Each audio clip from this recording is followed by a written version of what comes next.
Malian soldiers drive through the streets of Bamako, Mali on August 19, 2020, Bamako, Mali. The soldiers in Mali who led the coup that has toppled President Ibrahim Boubacar Keita promised on Wednesday to hold fresh elections to return the country to civilian rule, amid swift condemnation of their putsch across Africa and the international community. The mutinous soldiers who staged Tuesday's coup identified themselves as the National Committee for the Salvation of the People in an address on state broadcaster Orton. "With you, standing as one, we can restore this country to its former greatness," said spokesman Colonel Major Ismail Wipe, announcing that Mali's borders were closed and imposing a nighttime curfew from 9 p.m. to 5 a.m. Wipe said the committee will implement a transition to civil political rule with elections held in a reasonable amount of time, without specifying a timeline. Mali, strategically located in the center of West Africa, has seen a dramatic increase in Islamic extremist violence this year, unsettling the population in neighboring countries where the insurgency has spread. The Union peacekeeping force of troops and a French mission of more than in the region have not succeeded in stopping the insurgents' violence, and have become the targets for the attacks. Instability in Mali threatens the Sahel region, where the US also has about troops, including special forces. The Union quickly criticized the military takeover, and the Security Council scheduled a closed meeting on Wednesday afternoon to discuss the unfolding situation in Mali. The influential West African regional bloc ECOWAS said it was sending a high-level delegation to ensure the immediate return to constitutional order. ECOWAS had previously sent mediators to try and negotiate a unity government, but those talks fell apart when it became clear that the protesters would not accept less than Keita's resignation.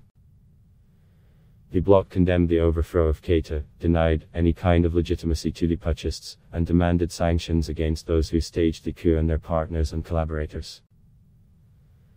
In its statement, ECOWAS also said it would stop all economic, trade and financial flows and transactions between ECOWAS states and Mali. The African Union also condemned the coup and called for a quick return to civilian rule. French President Emmanuel Macron denounced the military takeover and pledged full support to the ECOWAS mediation effort, but his office said he would not comment further until after the Union Security Council meeting on Wednesday. The coup is a blow to France and to Macron, who has supported Keita and sought to improve relations with former colonies in Africa. There was no immediate word on Keita's future. The former president, first elected in 2013 with more than 77% of the vote, still had 3 years left in his second and final term. News of his departure was met with jubilation by anti-government demonstrators in the capital, Bamako, and alarm by former colonial ruler France, and other allies and foreign nations. Keita's popularity had plummeted because of Mali's deteriorating security situation, and since June there have been anti-government protests calling for him to resign. On Tuesday, mutinous soldiers forced his hand by surrounding his residence and firing shots into the air. Keita and the Prime Minister were soon detained, and hours later he appeared on state broadcaster Orton. A banner across the bottom of the television screen referred to him as the outgoing president. "I wish no blood to be shed to keep me in power," Keita said. "I have decided to step down from office." He also announced that his government and the National Assembly would be dissolved.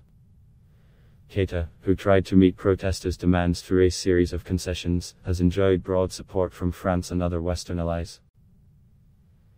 The deteriorating security situation for soldiers was among multiple issues playing a key role in the coup, Alexander Remakos, a senior Africa analyst at Verisk Maplecroft, a risk consultancy, said.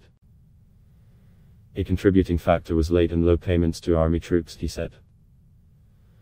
Wives of soldiers protested earlier this year over late salaries as soldiers' lives were increasingly at risk from extremist attacks. Relations between the presidency and military have been deteriorating since the start of the year, Remakos said, especially as reports by rights groups have come out condemning extrajudicial killings by Mali's military. Keita, in February, also made a forceful speech criticizing the overall conduct of the military in its counter-insurgency efforts. Despite several months of demonstrations in the streets calling for Keita's ouster, Remakos said it was highly unlikely that the opposition leaders knew about the coup ahead of time. Some of them may, however, later play a role in a civilian transitional government, he said. Popular support for the military coup will be conditional on the putchists establishing a clear path towards a return to civilian rule and addressing the population's concerns about the deteriorating security situation and worsening socio-economic conditions, he said. The developments on Tuesday bore a striking resemblance to Mali's 2012 coup, originating from the very same military barracks in Keita. The previous coup unleashed years of chaos in Mali when the ensuing power vacuum allowed Islamic extremists to seize control of northern towns. Ultimately, a French-led military operation ousted the jihadists, but they merely regrouped and expanded their reach during Keita's presidency into central Mali. The political vacuum now caused by Tuesday's coup will reinforce the narrative pushed by Islamic extremists that the Malian state is inept, Bamako said.